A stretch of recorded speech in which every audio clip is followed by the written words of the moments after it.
Jennifer Griffin and Greg Myre have been covering international affairs since they met in 1989 at an overflowing soccer stadium in Soweto, South Africa, where Nelson Mandela's prison colleagues received a thunderous greeting upon their release from decades in jail. In 1993, Ms. Griffin and Mr. Myre moved to Pakistan and often traveled to war-torn Afghanistan, where they were among the first to interview members of an obscure new group called the Taliban. They landed in Jerusalem in 1999, raising two daughters while covering the worst fighting ever between Israelis and Palestinians. Reporting on every major event from peace talks in 2000 to the Palestine uprising, they witnessed frequent Palestinian suicide bombings and Israeli military incursions. The Israeli-Palestinian conflict is the basis of their new book, This Burning Land. Ms. Griffin and Mr. Myre's appearance has been graciously sponsored by Dick and Judy Ekberg. Please join me in welcoming Ms. Griffin and Mr. Myre to the 2012 Savannah Book Festival.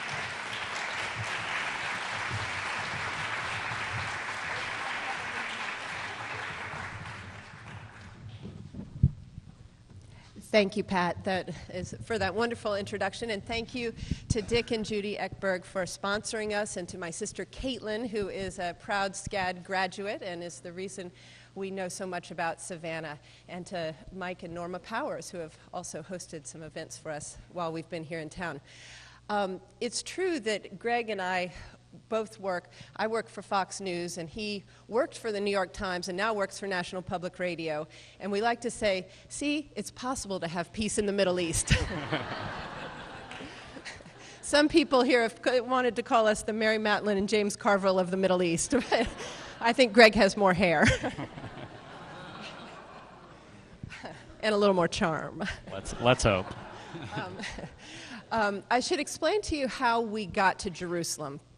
It was 1989, as Pat mentioned, and it was the end of apartheid, and Nelson Mandela was still in prison. I was a sophomore at Harvard University, and I decided to take a year off, and I went down and met Greg in Soweto. I didn't know that I would meet him, but he was the only one wearing a red St. Louis Cardinals baseball cap in Soweto. So he stood out, and he came in to use our phone in a booth where Nelson Mandela's colleagues were getting out of prison. It was a test run for the apartheid government, F.W. de Klerk's government, to see if they could let Mandela out, and if it was the first legal rally for the African National Congress in Soweto. So I saw Greg, and we met, and we started dating, and I went back to Harvard. I had to finish up my schooling, and so for 2 years we dated from afar.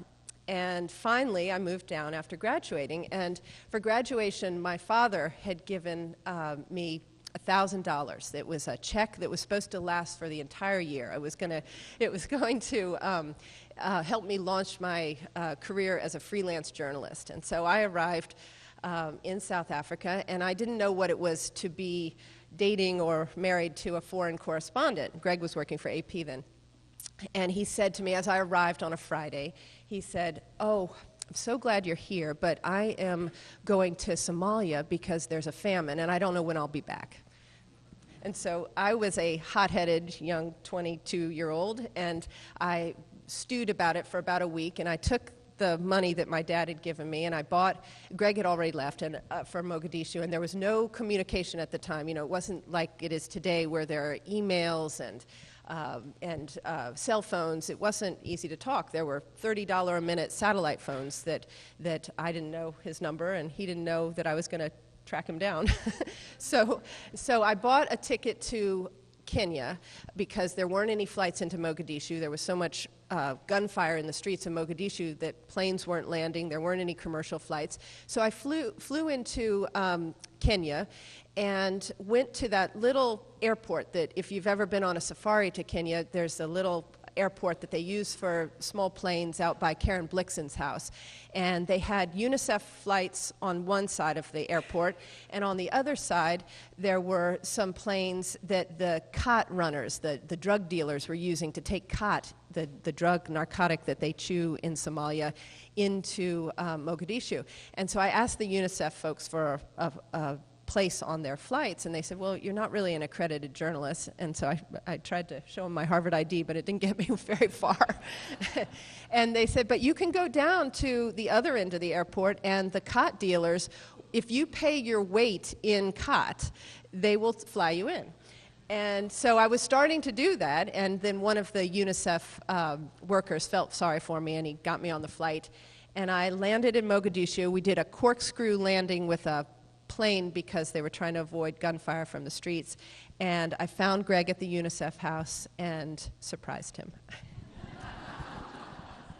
She's not lying. I was surprised, and as soon as I got over my shock, a very profound truth settled upon me, and that was, and I share this particularly with the guys in the audience, if a woman stalks you all the way to Mogadishu, a place with no commercial flights, no telephones, no electricity, no running water, you, my friend, are out of options.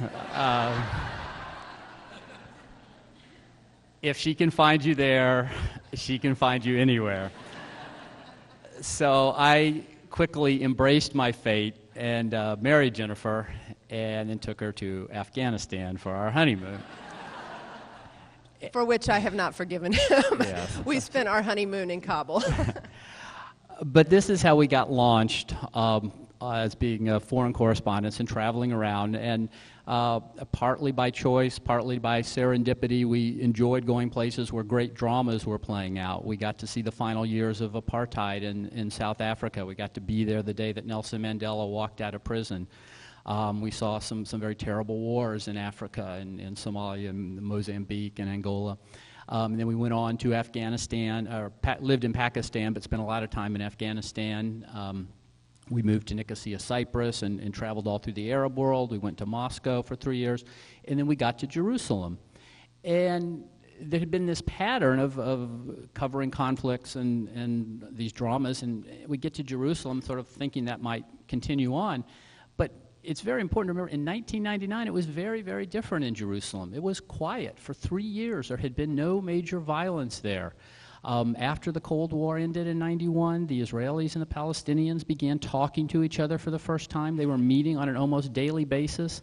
As we walked around, and one of the first days I was there, I went to the Temple Mount, the place where the ancient Jewish temples were, and where the Golden Dome of the Rock, that iconic Dome of the Rock, which is now a Muslim holy site, has been built on the top of the ancient temples. The Church of the Holy Sepulchre, where Jesus was crucified and buried, is just about a half mile away. So you have these monumentally important religious sites all within yards of each other. And as I walk into the Dome of the Rock, this Muslim site, I'm expecting to see Palestinian Muslims at prayer. And sure enough, I do. Some mostly older people in the corners reading from the Quran. But the thing that immediately jumps out to me is there's about 20 Israeli soldiers in their army uniforms. They've left their boots and their guns outside, but they're padding around in their socks, and they're getting a guided tour.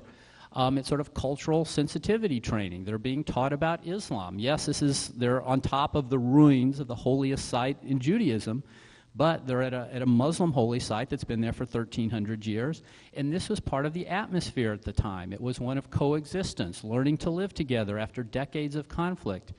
Every single day, every morning, 150,000 Palestinians from the West Bank and the Gaza Strip would commute into Israel. They would work there during the day doing all sorts of jobs, construction and restaurants and gardens and manufacturing. At the end of the day, they would go back. On the weekend, Israelis would leave Israel and they would go into Palestinian towns in the West Bank. They would go to Bethlehem and have a chicken lunch. They would go to Nablus to get their car repaired.